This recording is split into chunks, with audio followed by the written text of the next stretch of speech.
നിങ്ങളൊക്കെ ആരാ? എന്നെ എന്തിനാ ഇവിടെ കെട്ടിയിട്ടേക്കുന്നേ? ആടാ കിഡ്നാപ്പ് ചെയ്യുമ്പോ ആധാർ കൂടി ഞാൻ കാണിച്ചു തരാം.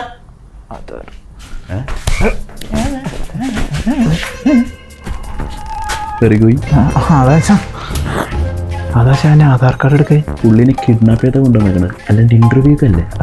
സോറി ശാൻ, ഇനി ഇത് മണ്ടത്തരം കളിച്ചാൽ അന്ന് കിട്ടും. സോറി ശാൻ. Okay come.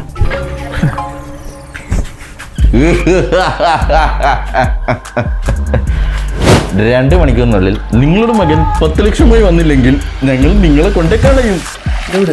എവിടെയെങ്കിലും. അതിന് എൻ്റെ കയ്യിൽ ഇത്രയും കാശില്ലല്ലോ. ഞാനൊരു അധ്യാപകനായിരുന്നു. നിങ്ങളുടെ കയ്യിലില്ലെന്നറിയാം, പക്ഷേ നിങ്ങളുടെ മകന്റെ കയ്യിലുണ്ടെന്ന് വീനു. നിങ്ങൾ മണ്ടത്തരായി കാണിക്കുന്നത്. എൻ്റെ മകൻ കൊണ്ടൊരു പരാതി കൊടുക്കാമെങ്കിൽ നിങ്ങൾ 2 പേരകത്ത് പോകും. അതിൽ തനിക്ക് നമ്മുടെ വീടോ പേരോ നാടോ വല്ലതും അറിയോ?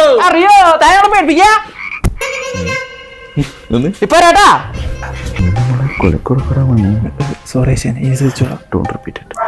പുള്ളിയുടെ മോനെ വിളിച്ച് ഫുഡ് മേടിച്ചിട്ട് വരാം. Okay okay ശാൻ. അകത്തുവാൻ വയ്യ, അടങ്ങിയിരിക്കണേ. ഓക്കെ ശാൻ.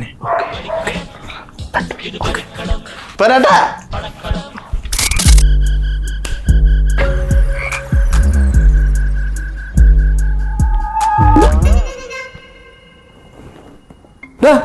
നിന്നെ ഞാൻ എങ്ങാണ്ട് കണ്ടിട്ടുണ്ടല്ലോ. നിന്നെ ഞാൻ പഠിപ്പിച്ചിട്ടുണ്ടോ? അല്ലൊന്നും പഠിപ്പിച്ചൊന്നുമില്ല.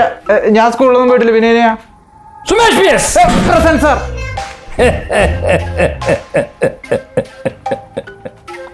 എൻ്റെ പൊന്നു മാഷ, എനിക്ക് താല്പര്യം ഉണ്ടായിട്ടൊന്നുമല്ല. ഞാൻ BCom ഒക്കെ പാസ് ചെയ്താ. പിന്നെ സാലറി ഒന്നും ഇല്ലാത്തതുകൊണ്ടാ. എനിക്ക് ടെക് റിലേറ്റഡ് ആയിട്ടുള്ള എന്തെങ്കിലും പഠിക്കാനായിരുന്നു ആഗ്രഹം. ഇതാകുമ്പോൾ അത്യാവശ്യം ക്യാഷ് കിട്ടൂല. കേസൊന്നും കൊടുക്കില്ലായിരിക്കില്ലേ? ആലോചിക്കട്ടെ. നിനക്ക് പാലക്കാടുള്ള ടൊക്കോലാസിൽ പോയി പഠിക്കല്ലോ. അതാകുമ്പോൾ നിന്റെ ടെക്നോളജിയും കൂട്ടാം, ഫ്രീലാൻസറായിട്ട് ജോലിയും ചെയ്യാം. എന്തിനാണ് ഈ തട്ടിപ്പും വെട്ടിപ്പുമായി നടക്കുന്നത്? മാഷിനെ വീട്ടിലെല്ലാം കൊണ്ടാക്കണോ?